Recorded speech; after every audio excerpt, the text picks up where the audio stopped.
ओम नमः शिवाय गुरवे सच्चिदानंदमूर्तये निष्प्रपंचाय शांताय निरालंबाय तेजसे। हरिओम प्रभु जी। आज के इस प्रश्न परिषद में आप सबका स्वागत है। आज का प्रश्न है कि स्वामी जी, अर्थ का अनुसंधान करना माने क्या? आप कहते हैं कि अर्थ का अनुसंधान पूर्वक ध्यान करो। तो जब आपने ध्यान किया है, हमने करवाया है और आपने किया है, तब आपने देखा होगा कि एक एक शब्द को, एक एक पद को खोल खोल कर उसके अर्थ का हम अनुसंधान मतलब ध्यान करते हैं, उसको ध्यान में रखते हैं। आपने कहा है उदाहरण सहित समझाओ, तो एक उदाहरण आज लेते हैं। ये प्रश्न का उत्तर भी हो जाएगा और आपका ध्यान भी हो जाएगा। अगर आप आंख बंद करके इस पद के अर्थ को अनुसरोगे, इस पद के अर्थ को पकड़ोगे और पकड़े रहोगे तो अनुसंधान हो जाएगा। इस पद के अर्थ का अनुसंधान, और पदों को मिलाकर बनता है वाक्य, तो वाक्य अनुसंधान हो जाएगा। और वाक्यों को मिलाकर बनता है कोई एक पैराग्राफ, या समझ लो कोई एक श्लोक। तो ये पूरा श्लोक एक चरण से, 4 चरण से होता है एक श्लोक। तो ऐसा करते करते पूरे श्लोक के अर्थ का अनुसंधान हो जाता है। इससे क्या होता है? अर्थानुसंधान से हमारे हृदय में हम जिसका ध्यान कर रहे हैं या जिसको प्रार्थना कर रहे हैं, जिसकी आराधना कर रहे हैं, उसके प्रति भाव जगता है। सही सही अर्थ हमें पता हो तो भाव जगेगा ना। अर्थ ही पता नहीं और संस्कृत में कोई श्लोक बोल दिया तो भाव क्या जगेगा? फिर भी श्रद्धापूर्वक करते हैं तो थोड़ा बहुत भाव तो रहेगा ही, लेकिन ठीक से अर्थ अनुसंधान करेंगे तो इसी का नाम तो भक्ति है। भक्ति माने विभक्ति नहीं, बिछुड़ना नहीं, उसको कहते भक्ति माने जुड़ना, परमात्मा से जुड़ना और जुड़े रहना। जैसे हम बीमार होते तो दवा का सेवन करते हैं, तो उसी तरह भज सेवायाम, भज धातु का अर्थ है सेवा करना। सेवा करना माने सेवन करना, उसको नित्य सेवन करना, उसी का नाम तो भक्ति है। तो ये वेदांत की भक्ति है, अर्थ का अनुसंधान करने से होती है। एक उदाहरण लेते हैं। एक शिव जी का स्तोत्र है, उसका ये शुरू का वंदना श्लोक है, मुझे बहुत पसंद है वैसे, तो इसी को आज लेते हैं। अगर इसके अर्थ का अनुसंधान आप करना चाहो तो कर सकते हो। आंख बंद करके इसको सुनोगे तो आपका ध्यान भी हो जाएगा। पहले मैं उस श्लोक का गान करूंगा, फिर एक एक शब्द को सुनेंगे। वंदे देवमुमापतिं सुरगुरुं, वंदे जगत्कारणं,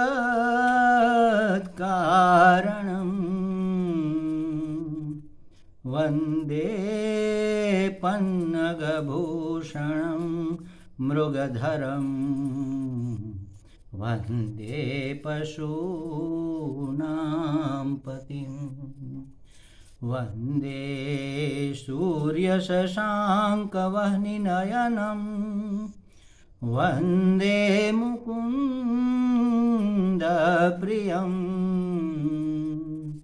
वंदे भक्तजनाश्रयं च वरदं, वंदे शिवं शंकरं, वंदे शिवं शंकरं। अब इस श्लोक के एक एक पद के अर्थ का हम अनुसंधान करेंगे, एक एक पद का अर्थ समझेंगे, उसका ध्यान करेंगे और उसको ध्यान में रखेंगे। इसका नाम है अनुसंधान। वंदे देव उमापतिं सुरगुरुम, यह एक चरण हुआ। वंदे माने हम प्रणाम करते हैं, मतलब हम अपना अहंकार आपके चरणों में समर्पित करते हैं।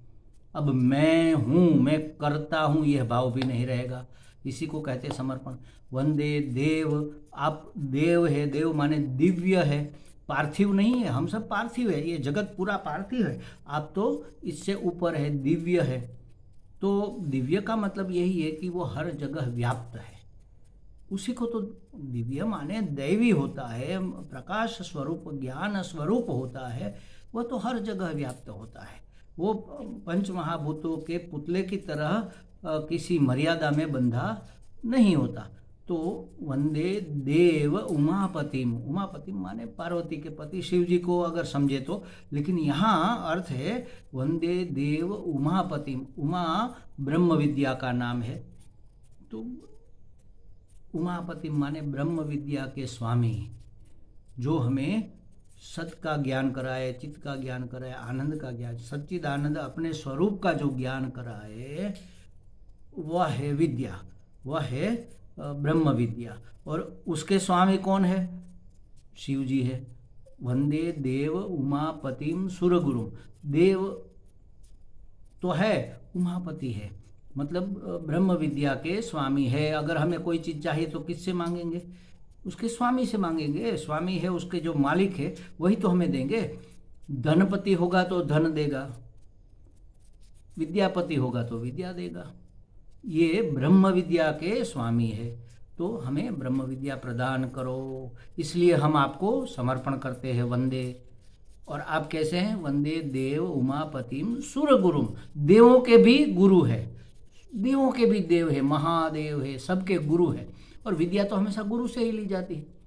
सुरगुरुम, इस पद के अनुसंधान से हमने उमा का अर्थ निकाला ब्रह्म विद्या, क्योंकि ये देवों के भी गुरु है, गुरु तो विद्या ही देता है ना, तो उमा का अर्थ हुआ ब्रह्म विद्या।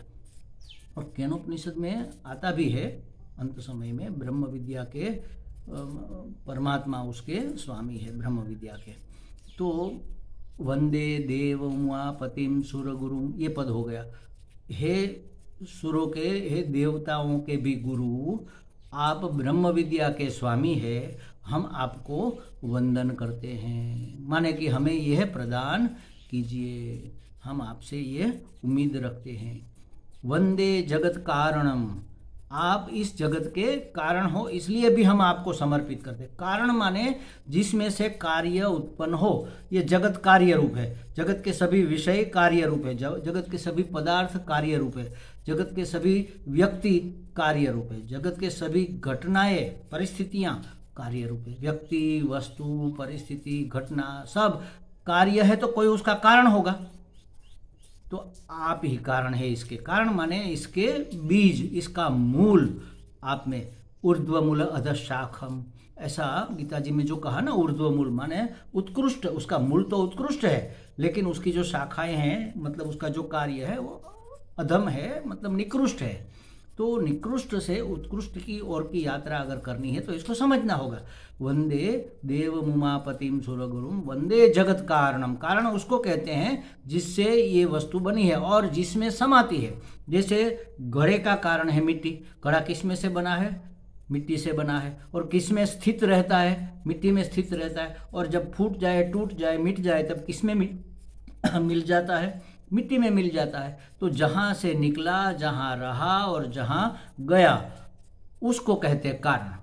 तो ये आप जगत के कारण है, परमात्मा जगत का कारण है, उसमें से ही ये पूरा जगत निकला है, उसी में टिका है।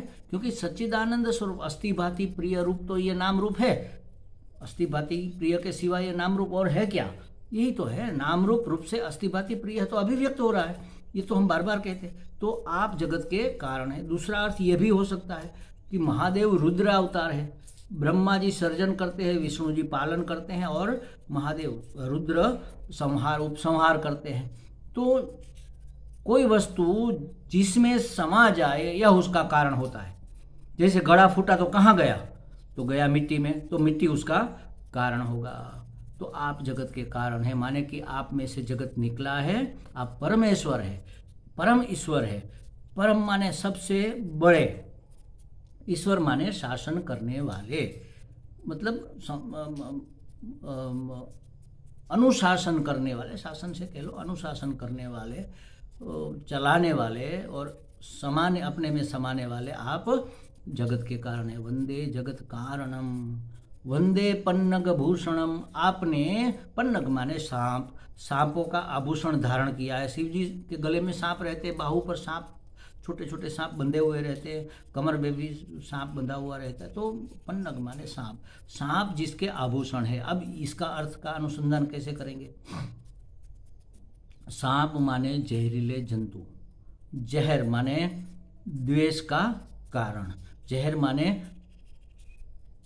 प्रतिकूल वस्तुएं जो हमें अनुकूल नहीं है, जो हमें प्रिय नहीं है, जो हमें पसंद नहीं है, अप्रिय चीजें, उसको कहेंगे जहर। तो हमारे देह में अंतर्यामी के रूप में परमात्मा बैठा हुआ है। उसने क्या श्रृंगार किया हुआ है, कौन से आभूषण पहने हुए? हमारे काम, क्रोध, लोभ, मोह, मद, मात्सर्य, ये पंच महाभूत जो गंदगी का भंडार है, भंडागार है ये, तो इसको धारण किए हुए फिर भी मुस्कुरा रहे हैं, खुश है। देखो शिव जी के सभी आभूषण अमंगल है। खोपड़ी की माला पहनी है और भस्म की, श्मशान की भस्म शरीर पर लगाई हुई है और सांप को गले में लपेटा हुआ है। ये क्या मंगल है इसमें? सब अमंगल है। लेकिन स्वयं सब मंगलों के मंगल, मंगलाणाम मंगलम है। तो कल्याण से भी कल्याणप्रद अगर कोई है तो आप है। तो वंदे पन्नग भूषणम, जिन्होंने हमारी इन बुराइयों को भी धारण कर रखा है। अगर हमारे अंदर आत्म चैतन्य नहीं रहेगा तो फिर क्या होगा? इसको धारण कौन करेगा? ये तो मिट जाएगा। धारण कर रखा है, संभाल कर रखा हुआ है, इसको मिटाने में भी आप ही सहायक है। आप जो भी आपको दिया जाए आप सबको स्वीकार करते हैं। तो पन्नग भूषणम, हमारे विकारों को भी धारण करने वाले। पन्नग माने जहरीले सांप। ये काम, क्रोध, लोभ, मोह, मद, मात्सर्य, दंभ, ये सब क्या है? ये जहरीले सांप ही तो है, और क्या है? और हमारे शरीर के 10 द्वारों में से कुछ भी जो निकलता है वो गंदगी ही तो है, तो ये जहर ही तो है। तो इसको भी आपने धारण किया। वंदे पन्नग भूषणम, वंदे पशूनाम पतिम, हमारी पशु बुद्धि है अभी तो, किसी का छीन लेना, किसी का ले लेना, विषय के उपभोग के लिए हमेशा प्रवृत्त रहना, अच्छी अच्छी चीज़ें देखना, अच्छे अच्छे शब्द सुनना, अच्छे अच्छे स्पर्श के लिए लालायित रहना, अच्छे अच्छे स्वाद के लिए लालायित रहना, खुशबू के लिए पागल रहना। तो ये सब क्या है?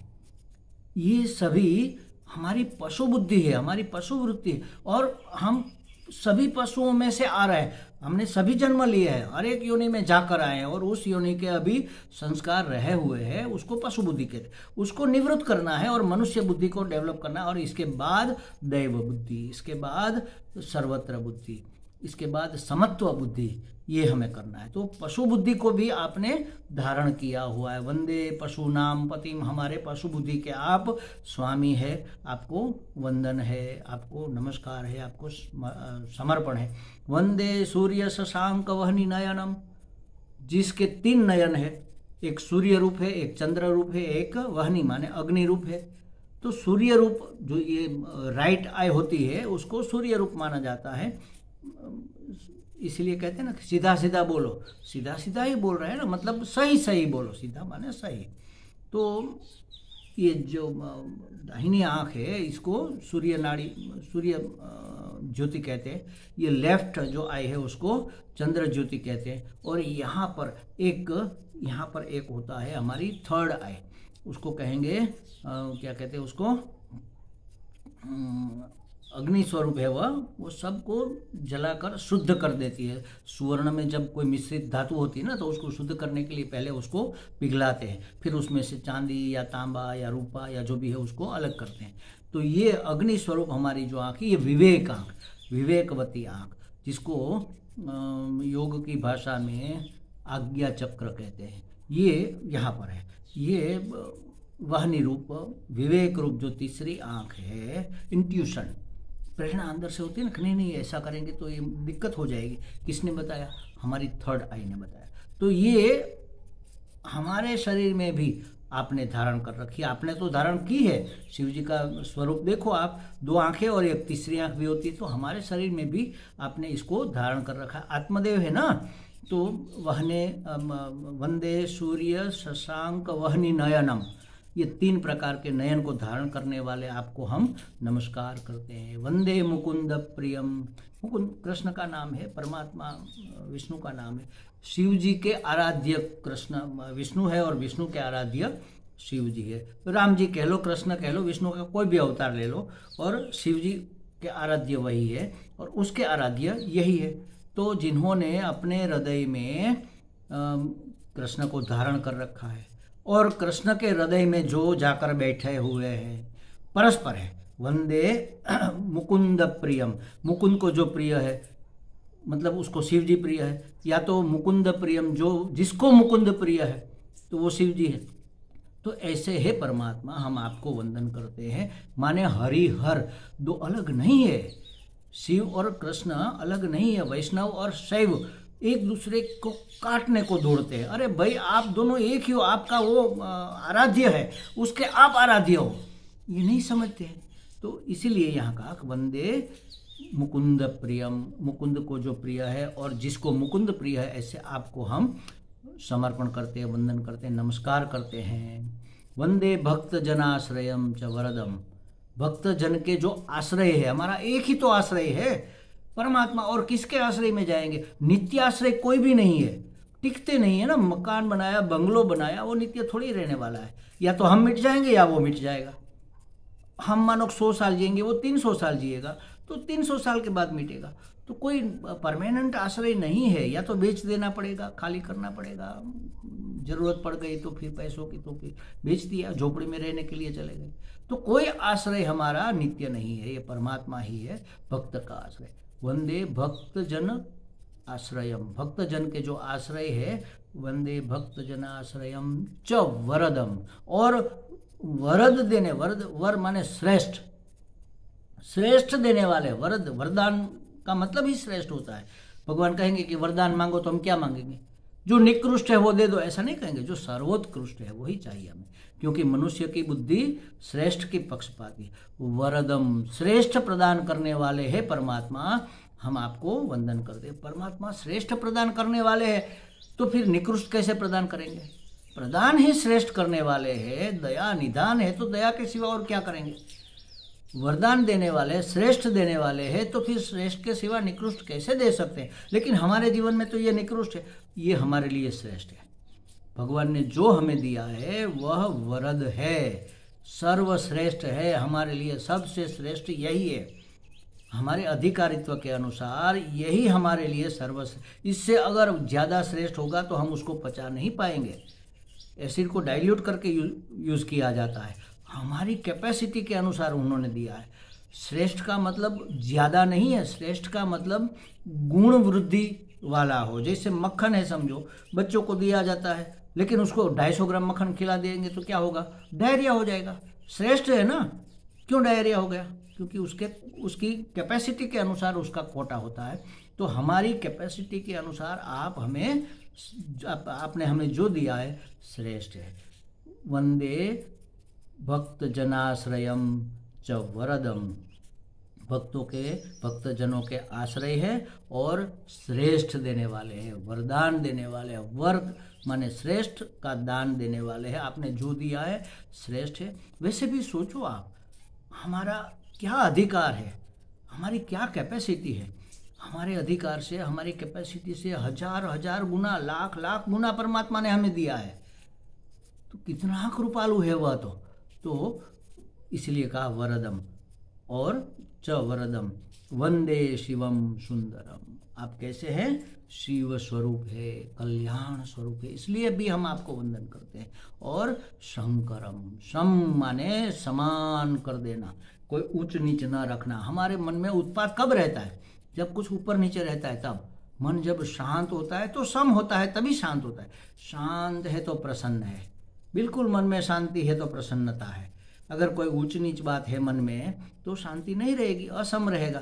तो सम कर्म, हमारे जीवन में सम को लाने वाले, समता को लाने वाले, शांति को लाने वाले, प्रसन्नता को लाने वाले, खुशी को लाने वाले, आनंद को लाने वाले हे शंकर, हे शिव, हे कल्याण स्वरूप, हे समत्व स्वरूप परमात्मा, हम आपको वंदन करते हैं, हम आपको नमस्कार करते हैं। नमस्कार माने न ममः कार, मैं हूँ ऐसा अहंकार जिसमें नहीं, उसको कहेंगे नमस्कार, उसको कहेंगे वंदन।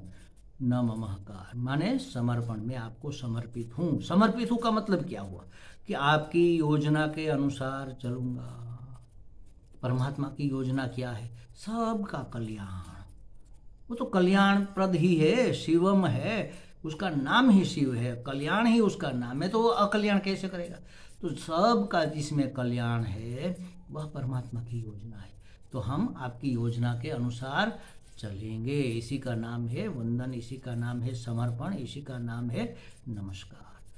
हमें लगता है कुछ थोड़ी बहुत अर्थ का अनुसंधान क्या है इसके बारे में स्पष्टता हो गई होगी। हरि ओम।